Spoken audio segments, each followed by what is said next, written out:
Well, we're here to talk about doing good as a business differentiator. We're so lucky to have these three panelists here with us, and I'll shortly introduce them, then we'll dive right in. To my left, Courtney Davis. Courtney is the financial inclusion leader in Deloitte's Purpose Office, a principal in the firm. To his left, Brandy McHale. Brandy's the head of community investment at Citi, and she's also the president of the Citi Foundation. And then at the end of the row here, we have Randy Bumps, who's the vice president of government relations and public affairs at RTX. And if you're wondering what RTX is, you'll know that it was a merger between Raytheon and United Technologies, and now they're RTX. So what we wanted to do is get into what does it mean about doing good in your company, and how do you do it? How does it come about? You know, where does the social impact live? Particularly as I looked across these three companies, they have 800,000 employees in total. So doing good and social impact can live in a lot of different places. So maybe, Courtney, we'll start with you. Sure. And if you could talk a little bit about Deloitte, what does social impact mean to Deloitte? And it's existed not just recently. I mean, you've been doing it for a long time. And so how does the firm and the partners get involved, and how is it structured, and what is the mission? Sure. First, thanks for the opportunity to come and speak with you today. If we think about purpose at Deloitte, to your point, we've been doing things around purpose for some time, whether it be volunteer-based work with our clients, whether it be being actively involved in the communities that we hire from and serve. But in 2020, what we did, which I think was a little bit unique from an industry perspective, was we developed a purpose office. And the intent of the purpose office was really to centralize and amplify what we're doing from a social impact perspective. And earlier this year, we actually went one step further, where we brought together the purpose office, what we're doing around business diversity, previously titled as supplier diversity, as well as our national DEI office. And the intent there was really both to drive internal strategy and also how we're facing the market and broader communities. Also, the intent was to drive greater levels of impact and scale, not only regionally, but nationally. And what we've got there from a structure perspective is a chief purpose and DEI officer, Kwesi Mitchell, who's actually locally based in DC. And so Kwesi's role is really to drive overall alignment with the partnership to ensure that some of our broader aspirations with respect to philanthropy, social impact, et cetera, are all driven through the purpose office. In addition to that, we've got business level leadership. So each of our 4 business lines, tax, risk and financial advisory, consulting, audit, all have purpose and DEI leads to ensure that with respect to each of those businesses, there's firm metrics and goals and objectives in terms of how social impact is driven forward. Yeah, thank you. Now, Brandy, you have 2 hats at Citi. Yeah. Right? Tell us the difference between those and how they work together, in addition to kind of overall, how is it structured at Citi in terms of social impact? Yeah. First of all, good morning, and thank you so much for having us here. So my 2 different titles, my 2 different roles, I'm the head of community investing and development, and I'm also the president of the Citi Foundation. And what does that mean? We spent many years building up a community-focused, social impact-focused organization within the company and really strengthening this vertical. And when we created our community investing function, we took lots of different things that we were doing that were very specialized, that were specifically focused on social impact. Our philanthropy, the impact investing we do through a new equity fund, all of our employee engagement efforts, both the hands-on as well as the skill-based efforts. We have specialized financial programs that we work with the business to help deploy in local communities, to help households to save, to build credit, build their financial health. We took all of these pieces and we put it into one shop. And when we first started that work, an underlying sort of one of our core tenets for this work was that philanthropy is necessary but insufficient on its own to achieve the kind of goals that we're looking for, that we want to meet. But I want to shift that, because it's no longer just philanthropy is necessary but insufficient, but our whole specialized community investing vertical, with all these different pieces of the toolkit, is necessary but no longer sufficient on its own. The work that we all do in our companies has become incredibly complex. And the complexity has happened because we also have to now be internal influencers and work not just in our own verticals that we lead or where we have certain specializations, but we've got to now work horizontally across the company and really engage our lines of business and other functions to say, how do we collectively think about what we do day in and day out to drive positive societal impact? And then the third leg of that stool is not just being an internal influencer, but I think that there has never been a time where it's clearer that the roles that we're in and these functions also play a really important role in addressing the continuous crises that we've been living through and really helping to shape how the company talks about the issues of our day, how we can try to be, bridge builders during this time of extreme divisiveness. So we see our social impact work as an all-in across the company, but we also know that we've got to have a specialized function that both delivers resources but also can influence the broader way that we can drive positive impact. And Brandy, could I ask a follow-up question on that? Deloitte doesn't have a storefront on Main Street, right? RTX doesn't have a storefront on Main Street, but you do. Like, you are very consumer-facing. How do you get that message out to those employees who are the front line, who are engaging with the public? Well, it's interesting that you see us that way, because we are. It's funny, where we say, well, we're not in the consumer goods business. We don't actually produce anything. We're a financial institution. And we're actually an enabler and try to work. We actually have the opportunity to create, I think, exponential impact by not just thinking about what we can do directly, but how is it that we can work with other clients. And when we think about clients, you do tend to naturally think, oh, a bank, you've got individual consumer clients. But I actually think there is so much power in thinking about institutional clients. We are I'm going to hopefully get this statistic right. We are the largest bank globally to public sector entities. So when cities and countries and private corporations need to move money around the world, we are moving trillions of dollars a day. Think about who we touch and the influence that they have. So we do think about it as consumers and getting that word out, and it's incredibly important. And I do think when you're in a consumer-facing role trying to do this work, it is really important that your consumers see first, how are you helping me? And that gives credibility also to then how are you helping the broader world. And I think you've got to constantly be looking at both, which is why these roles have become so much more complex. 10 years ago, I never would have imagined. I sit on the Business Practices Committee and on the Reputation Risk Forum for our businesses, not just at the corporate level. Yeah. Thank you. So, Randy, Raytheon and United Technologies merge. Two different cultures, right? But a lot of common purpose. For sure. Tell us a little bit how that happened in your world, how both companies were focused on different aspects of social impact and how it came together, and where does it sit now? Sure. Good morning, everyone. And Mark, thank you for that. And it's really a pleasure to be here.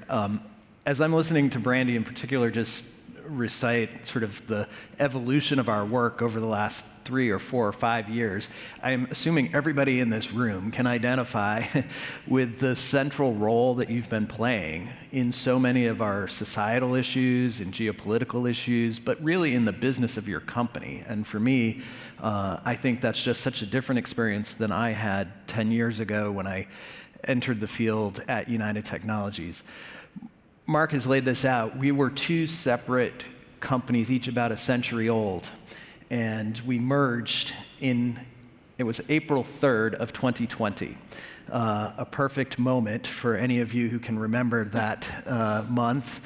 And we merged 2 companies with large legacies, and we did it remotely.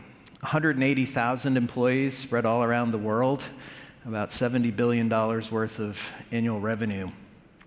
And it really was an opportunity for us to rethink everything.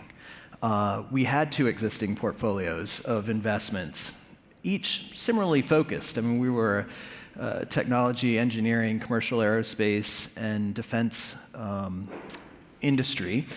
And so it really gave us the opportunity to look at what was working and what might have outlived its useful life in each of those 2 prior companies, and to build something entirely new for this new enterprise. It was about a 12-month project, I think, of trying to reconcile those legacy investment portfolios, and where we really settled on 3 focus areas that reflected the identity of our new company. We're situated in the corporate communications function, but we have, over the past 3 years, established a center of expertise, which we refer to as our Public Relations and Global Affairs Center of Expertise. And I think the co-location of our media relations, our CSR, ESG, and public affairs teams in that center of expertise really allows for great synergy across those work streams. I report to our Chief Communications Officer, who reports to our CEO. And so it really allows this work to be front and center in exactly those kinds of conversations that Brandy's talking about.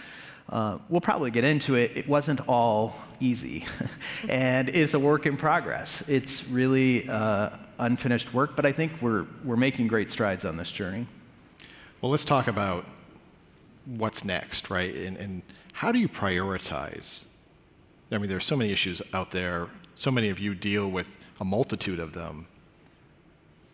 You can't be all things to all people, Courtney. So how does Deloitte and the Purpose Office and working with people across the firm prioritize what you're going to focus on?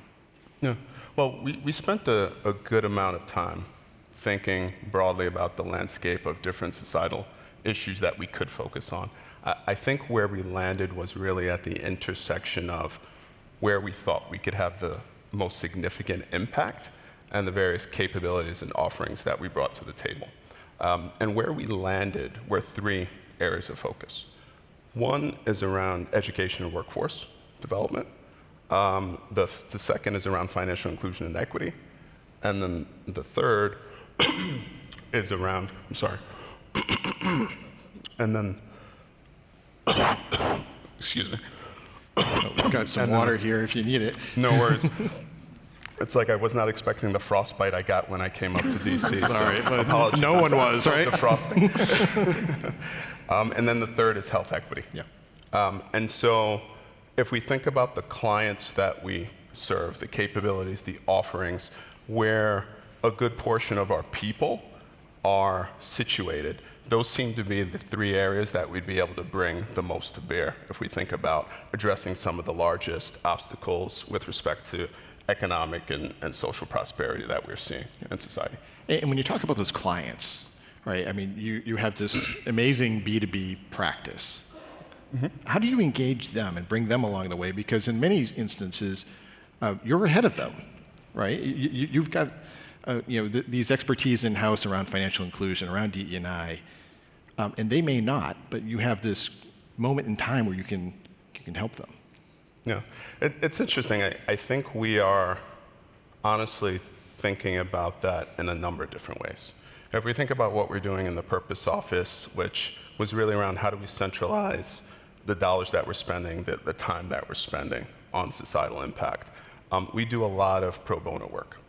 We partner with a number of organizations, and we go out of our way to try to incubate and bring best practices from those efforts to our clients. A number of our clients are very early on in the journey with respect to transforming around how they think about purpose and driving impact. And a good amount of the time that we spend in the Purpose Office is educating many of our clients with respect to the journey that we've been on.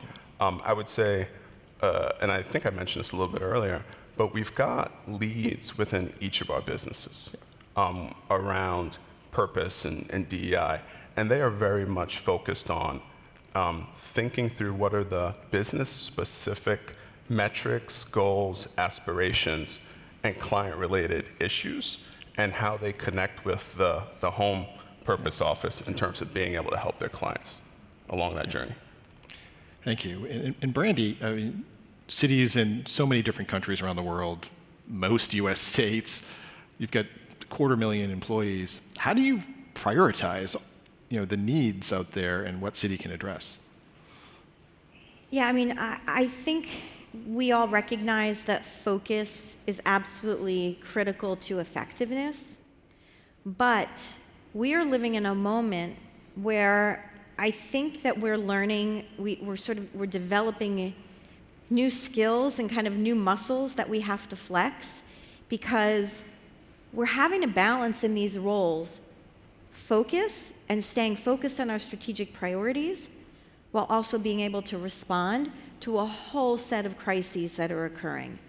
And so when I think about what is it that, if I had to pick, the one word that I think would be the advice I would give, it used to be focus.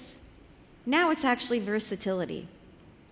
And it doesn't mean that you throw the focus out the window, but I think that we need to build strategies and teams that have the ability to continue to move your strategic focused priorities forward while also being able to respond nimbly and figure out what is our role in crisis response. So what are our strategic focus areas? I mean, we are, as a financial institution, it probably will come as no surprise, that is all about economic opportunity and helping to drive the financial health of households and communities around the world. That's aligned with who we are as a business, and it pulls through into our community investing work. But I think I want to really emphasize not just the what, but also the how and the mindset for the focus, because in the same way that our business is about supporting solutions for our clients, our community investing and social impact work really needs to be about, we're helping to identify, incubate, invest in, scale solutions for the communities where we do business. And that idea about thinking about focus, versatility, and then seeing ourselves as being in the solutions business, I think has been a game changer for really shifting and making sure that we're really getting clear about what we do, but also how we do it. Yeah. So Randy, we're talking about focus, right? And RTX is focused on service and veterans, lifelong learning, community support. Tell us about each of those, and which one is prioritized? I mean, it must be hard to determine because all of them are so needed, and you've got such great resources at your disposal to address all of them. Sure. So indeed, we categorize our focus in 3 areas: lifelong learning, honoring service, which is really oriented toward military and veterans, and then local communities. Lifelong learning is really a STEM play, and that's about 50% of our overall portfolio, and that's, I think, probably pretty obvious as the leading sort of aerospace and defense company. Our interest is in building that workforce of the future and developing that talent pipeline and inspiring young students and secondary school students and post-secondary students to pursue careers in technological space. Our second area is honoring service, play toward helping veterans and military families make the transition from service to their countries to the private sector, and helping those individuals leverage the skills and the expertise they gained in service for their future livelihoods. And then the third area, local communities, used to be a place that just sort of caught everything else. But we've really, over the last several years, worked very hard to drive focus in that area around social welfare needs, very basic needs in our communities, especially around food insecurity, which, in the words of our CEO, impacts everything else. If families and students are unable to feed themselves, their ability to achieve in school, their ability to thrive in society, their ability to show up and do what they need to do every day in the workplace is in jeopardy. And so those three focus areas are what are guiding our decisions today. I think that one thing over the last several years is that we've used these moments of disruption, though, to think really hard about how do we do those things differently? How does that look different than it used to? How is it not just three separate focus areas with partnerships here and partnerships here and partnerships here? And one of the things that we've been able to do is to thread through all three of those focus areas some of our key objectives for talent acquisition, some of our key objectives for innovation, technological innovation, and how we think about technologies of the future. And really then some of those things that are most important to the communities where we have major presence, where we have lots of employees and lots of business. And the easiest way for me to describe this is obviously after the murder of George Floyd, we were compelled, like I assume everyone in the room, to really think about the diversity, equity, and inclusion components of our overall portfolio. And we didn't look at just our DEI investments in the STEM space or in military and veterans or in local communities, but we worked really hard to reassess every partnership and think about how each one, what its role was in addressing some of the societal needs in the equity space. And so today, even our long-standing partnerships, things like FIRST Robotics or Boys and Girls Clubs of America and other programs that we've been invested in for decades, look different than they did 3 years ago because we've used the moments that we've experienced as a society, really, to reshape those partnerships to address those underlying needs. I want to just key in on honoring our veterans for a moment, Randy. Randy only knows part of this story, but my grandfather, who served in World War II, building airfields in the South Pacific under fire for the Navy, when he came home, he didn't really have a good job. Like, he worked construction, barely made ends meet, long before I was born. But Raytheon hired him as a security guard. And I think that helped change the trajectory of my family to help my father go to college. He retired from Raytheon as a security guard. He's no longer with us, but I remember as a boy being told the stories about how Raytheon stood up, for the people who stood up for us during World War II. So thank you. Thank you, Mark. It's a really touching story.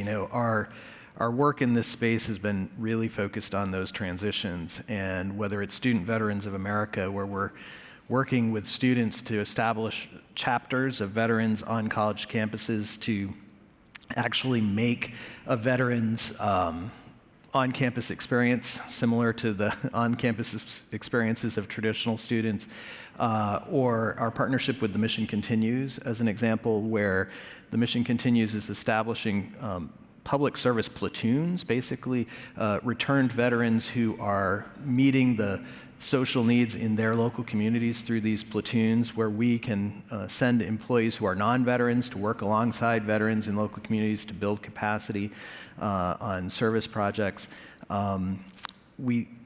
we're looking for those intentional plays as a way of helping service members reintegrate, as opposed to just the sort of honoring play, I guess, where we're applying our brand to something that, while worthy, isn't action-oriented. Yeah. So Randy, you mentioned part of what RTX is focused on is innovation. Brandy, you and Citi have launched a Global Innovation Challenge. Tell us some more about that. I'm going to. I would like to just say one thing about what Randy just said. I think it is really important for us, and as I'm looking around the room and at the branding and at the name of this event, Business Solves, the other thing that I think is really important is that all of us, we're trying to work with our companies to try to look for those ways that we can drive systemic solutions, but we really should not forget the power of what it means to make a difference in the lives of a real person, a real people in real places. And so I really appreciate the personalized story here, because that is really at the heart of how we build trust. And hopefully we'll build trust and progress and be able to work on both fronts. But our Global Innovation Challenge. So as I said, we are in the financial health, economic inclusion space. We don't see ourselves as being in the food space, but we just had this big global challenge focused on food security.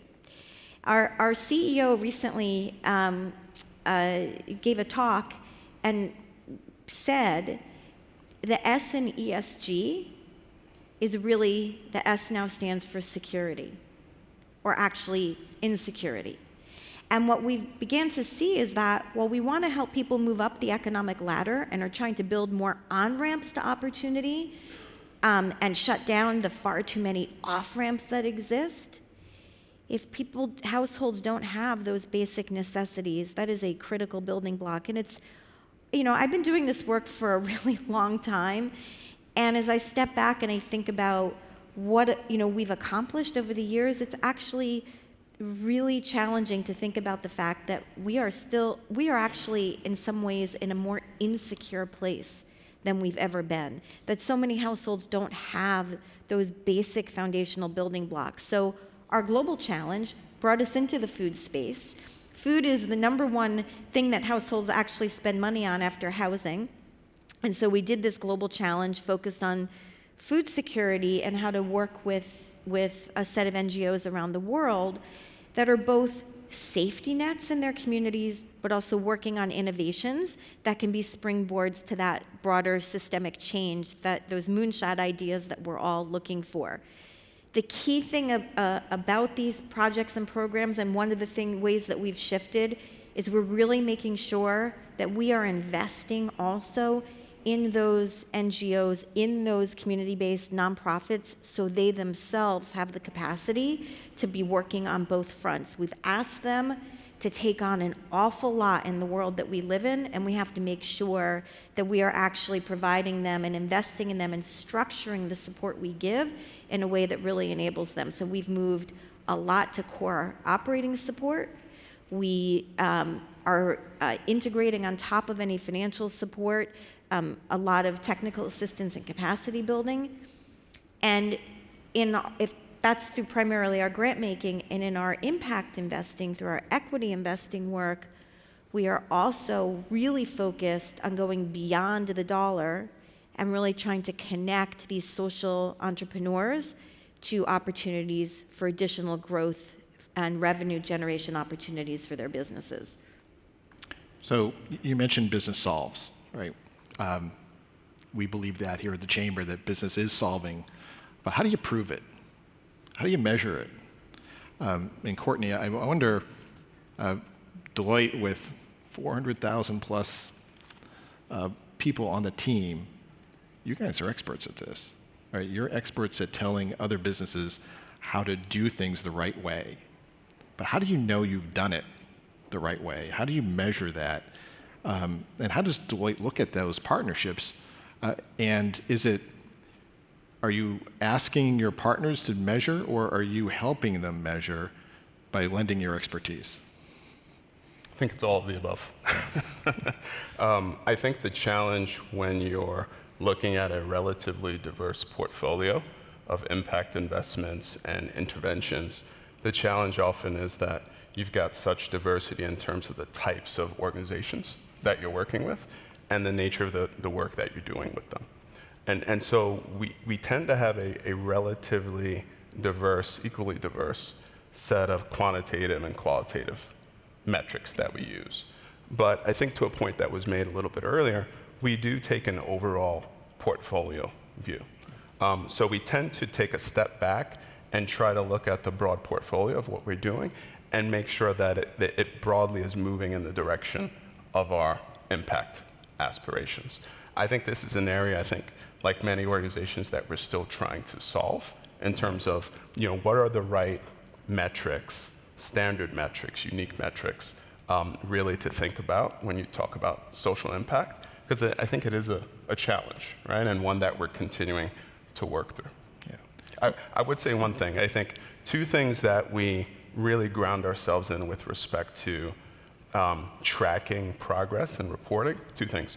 One, our annual impact report, which really shares where we are and the progress that we're making against our 1.5 billion 10-year commitment. And then separately, our DEI transparency report, which really drills down into a lot of detail, really across the talent life cycle in terms of where we are in terms of our DEI metrics and goals. Brandy, I know you're dying to say something. I am. I want to say, in full disclosure, we are both, Deloitte's like a vendor to my company, but we're also a client of theirs in the social impact space. So it sparked my thinking. I can attest without a doubt that you're definitely making an impact, because you've really influenced, you've actually helped to coach us to a place of clarity and to approach this work with more confidence at a time where no good deed goes unpunished. So in a moment where criticism is the norm, I think having a coach and a partner and working with an entity like Deloitte has really helped us to strengthen give us clarity and conviction. But when we think about then impact, kind of builds off of that, and spent a lot of years and tortured a lot of our community partners, gathering a lot of data, collecting data, asking the team, what does it mean? And yes, it is important to collect those population level metrics so that you do have a sense, I think, of efficiency and effectiveness and how your dollars are being used. But put all that to the side. I'm really want to urge us all to think about impact in this work in a very different way, that the I in impact focuses on innovation. How are we helping to spark new social innovations? The I stands for influence. How are we both using our voice and our ability to be in dialogue with others, which is extremely complicated in this day and age, and how are we using that influence to bring others to the table? And then the third is institutionalizing this work, which is where this conversation started. How do you then think again about not just building these really strong social impact verticals in your companies, but institutionalizing this work horizontally across the company? Yeah. And one thing I would just add is that I think what we've found to be really useful is across the breadth of what we're doing, trying to pull out the people-based stories and the narratives. Because oftentimes that's a lot more effective in terms of articulating impact than quantitative measures, especially when you're talking about interventions that can have a really long tail to them. Agreed.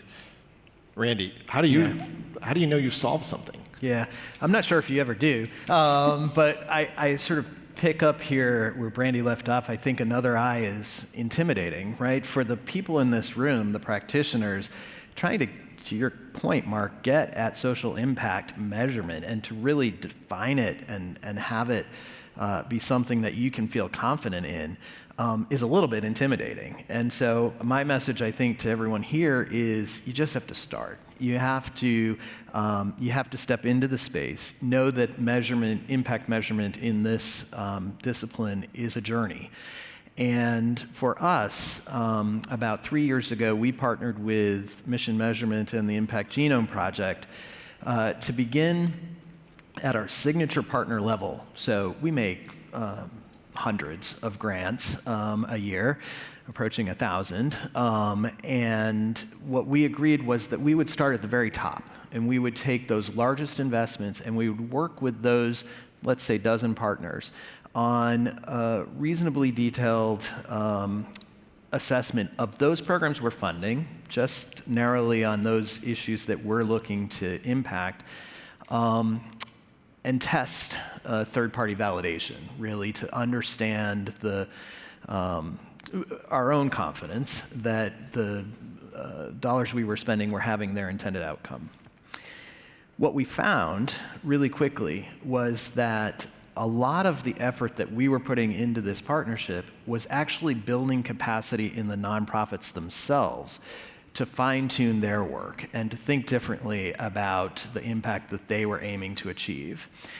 And so over time, that's enabled us to narrow the scope of what we're measuring, to sort of put less pressure, to Brandy's point, on those nonprofits for the information we're asking of them, but to really partner with them on a one-to-one basis to think about how they're improving their service model and how they're achieving their objectives in the community. So I went into this thinking that it was going to allow us to influence our C-suite, and it was going to have some ability for us to quantify our work. It does that to an extent. But I think the real revelation for me has been the impact that it has on those nonprofits that we're working with, the value that it has to them. But that really has to be a partnership. It can't be the one-directional effort to collect data and to warehouse that data and to somehow use that to kind of validate the way we feel good about what we're doing. It really does need to be a partnership. Like I said at the beginning, this is a journey. We will get better and better at this year over year, but we're using a large framework that has sort of crowdsourced data to inform our thinking now about whether we're hitting the mark or not, and then using those learnings to really fine-tune our work with the nonprofit. And I wouldn't say it's universal, but I would say more often than not, what we're getting back from those nonprofits is, wow, we thought we were just going to be feeding you information. This actually is a really meaningful part of our partnership. Yeah. So we're going to play a game. So Mark is a magic genie, and he can grant each of you one wish. You've got many businesses in the room and many nonprofits who could be potentially a good partner going forward. Courtney, starting with you, what do you wish Deloitte could do? And maybe there's someone out there who can help you do it. That's a good question. It's interesting. I think I mentioned the three focus areas earlier: education and workforce development, financial equity, as well as health equity. I think one theme that has bubbled up continuously with that is the challenge of the underrepresented founder, right? If we think about startups, et cetera. And so one thing that we're taking a really close look at is the role that Deloitte, given the breadth of capabilities, offerings, and the industries that we play in, what role could we play in terms of supporting underrepresented startups and founders? And so we're taking a really close look at is it early stage, is it later stage, et cetera. So I would love to crowdsource some perspective from the folks in this room in terms of what that could look like, what might be some of the levers of change that you think an organization like Deloitte could play a role in. I would love that, whether it's later today or feel free to reach out. But I might know someone at a bank. Brandy, how about you? All right, it's just a game, but who knows? Sort of your magic wish. You know, I think that there was a time period, or maybe, and I think there often are many days. I'll personalize this as opposed to assuming that we all feel the same. You can't be in a role like this. I used to try to be Switzerland, like we could be very neutral. And that that was the way, that neutrality was a way to sort of mitigate or de-risk the potential conflict or the criticism. And I think that that's wrong. I think that companies that try to be, Switzerland, or people in roles like ours, where we try to be really neutral, are actually not fully leveraging the platform that we have.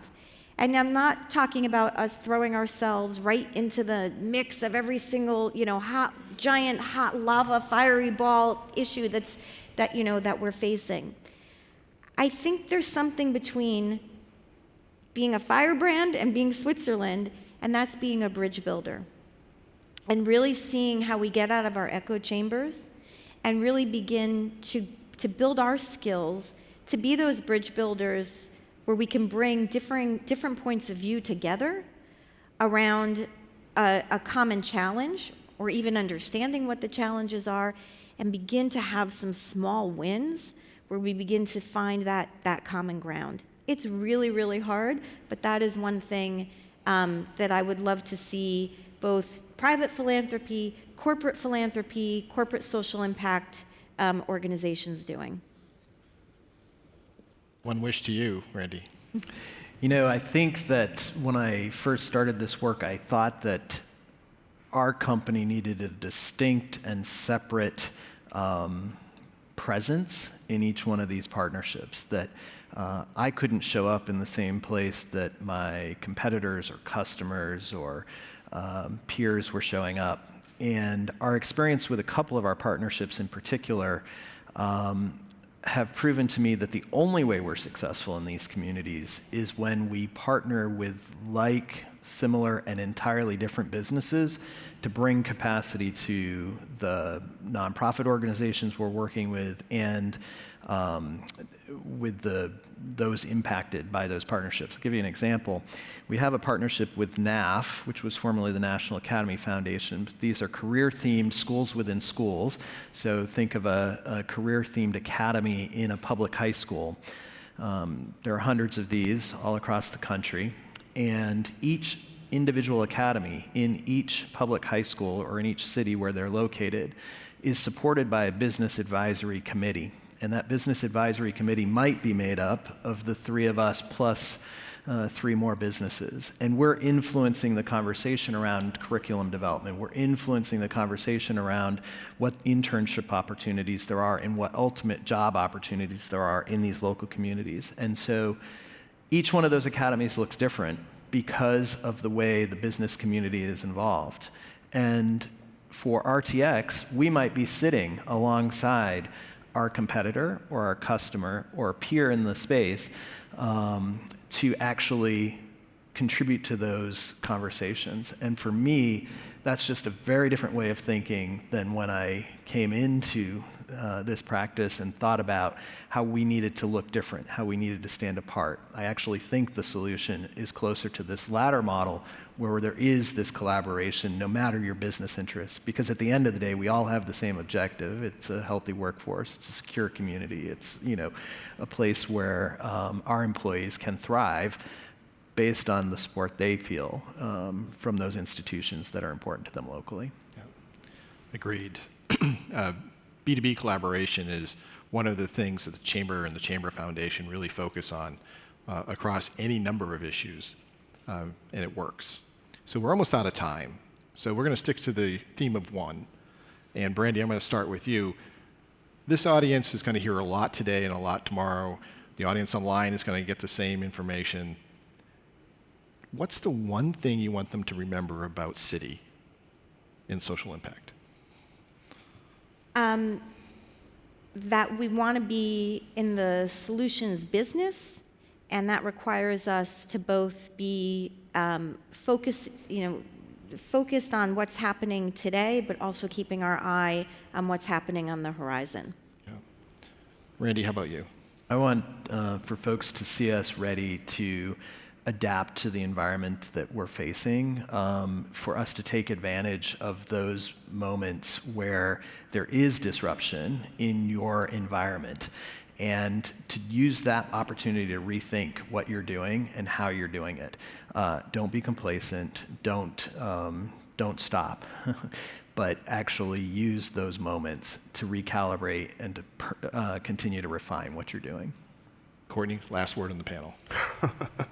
I would say Deloitte, I think, is very serious about supporting the communities that we hire talent from and we serve in ways that make sense for what we do. Yeah. I would say likewise that we are very serious in supporting our clients on their own journeys, and we take a lot of pride in it. So thank you for the time. Yeah. Well, thank all of you for listening to these three amazing organizations. Let's give them a round of applause. Thank you. Thank you. Thank you, everyone, and we're going to transition to the next session now.